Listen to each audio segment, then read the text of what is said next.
আমি আপোনালোকৰ চেনেলৰ জৰিয়তে জনাব বিচাৰিছোঁ দক্ষিণ শালমাৰা সমষ্টি টোটালি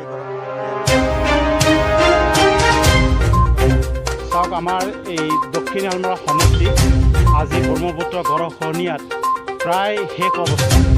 আমি অতি দুখেৰে আমি আপোনালোকক জনাওঁ যে আমাৰ এই ব্ৰহ্মপুত্ৰৰ গড়খহনীয়াত এই দক্ষিণ শালমাৰা সমষ্টিৰ যিখিনি অংশ বাকী আছে আৰু অলপ মাত্ৰ বাকী আছে, এইখিনি অংশ এইবাৰ গড়খহনীয়াত যি তাণ্ডৱ ৰূপ ধাৰণ কৰিছে আপোনালোকে নিশ্চয় দেখিলে যে এইখিনি অংশ যদি ভাঙি যায় এইবাৰ আমাৰ অৱস্থা এইবাৰ মেঘালয়ৰ লগত সংলগ্ন হ'ব লাগিব।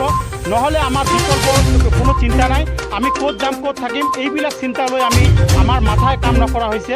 আমি কেইবাবাৰো আমাৰ অত্ৰ অঞ্চলৰ ৰাইজ, আমি ছাত্ৰ সন্থাই দক্ষিণ শালমাৰা সমষ্টিৰ সন্মানীয় বিধায়ক ৱাছিম আলী চৌধুৰী ডাঙৰীয়া, আমাৰ স্থানীয় বিধায়ক মৌলানা বদৰুদ্দিন আনছাৰী ডাঙৰীয়া, অসম চৰকাৰক আমি কেইবাবাৰো দাবী জনাই আহিছিলোঁ যে আমাৰ দক্ষিণ শালমাৰা সমষ্টিৰ মূল সমস্যা ব্ৰহ্মপুত্ৰ গড়খহনীয়া সমস্যা, এই ব্ৰহ্মপুত্ৰ গড়খহনীয়া স্থায়ী সমাধান কৰি আমাৰ অত্ৰ অঞ্চলবাসী ৰক্ষা কৰক।